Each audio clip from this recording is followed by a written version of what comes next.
پھر ایک امتحان پڑ گیا، میں اجتماع میں تھا پرائمٹ کے پچھلے سال، اس کا میسج آ گیا میری فلم تلاش آ رہی، اس کی کامیابی کی دعا کرو۔ اے چنگی بڑ، میں کہا اب کیا کروں،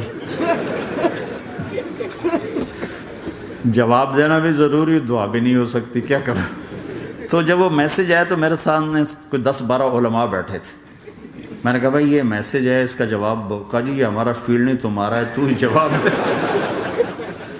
تو میں سارا دن سوچتا رہا، مجھے کوئی جواب سمجھ میں نہیں آیا کہ جان بھی بچ جائے، جواب بھی چلا جائے۔ پھر اگلا دن بھی گزر گیا، مجھے کچھ سمجھ میں نہیں آیا۔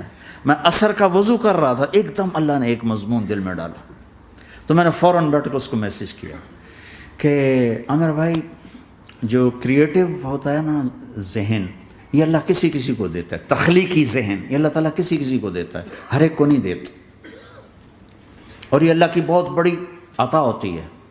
اور میں نے تمہارے ساتھ جو وقت گزارا اس میں نے دیکھا کہ اللہ نے تمہیں تخلیقی ذہن دیا ہے، تم کریٹر ہو۔ اور جو لوگ اس ٹائپ کے ہوتے ہیں وہ کامیابی ناکامی کی پرواہ نہیں کرتے، وہ اپنے کام سے کام رکھتے ہیں۔ آپ کا بھائی تو فوراً اس کا میسج آیا، آپ ٹھیک کہہ رہے ہیں، آپ ٹھیک کہہ رہے ہیں۔ بات ہو گئی پہ میں تھا ہانگ کانگ، تو میں نے اسے میسج کیا کہ میں طارق جمیل ہانگ کانگ میں آپ کو فون کر سکتا ہوں، میں آپ کو فون کر سکتا ہوں۔ میں ہمیشہ اسے، اب بھی میرا فون پہ رابطہ ہے، میں پہلے اسے میسج دیتا ہوں میں آپ کو فون کر سکتا ہوں، اگر اس کا جواب نہ ہے پھر میں نہیں کرتا ہوں۔ کبھی وہ خود کر لیتا ہے، کبھی وہ میسج دے دیتا ہے کال کر لیں۔ تو تھوڑی دیر بعد اس کا فون آ گیا، کیونکہ میں اس وقت دلی میں ہوں، کانفرنس میں تھا، تو میں نے آپ کا میسج دیکھا تھا، میں اٹھ کے باہر آ گیا ہوں، ابھی آپ سے بات کر کے پھر میں جاؤں گا۔ تو اسے باتیں کرتے کرتے کہنے لگا آپ کی دعا سے میری فلم کامیاب ہو گئی۔ میں کہا یا اللہ میں کوئی نہیں پیتی تینوں۔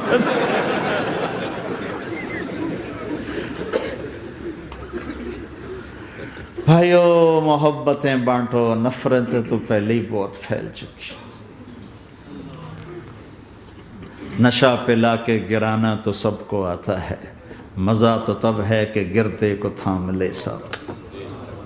برے کو برا کہنا کون سا مشکل کام ہے، برے کا ہاتھ پکڑ کر سینے سے لگانا، برائی سے نکالنا، کام تو یہ ہے۔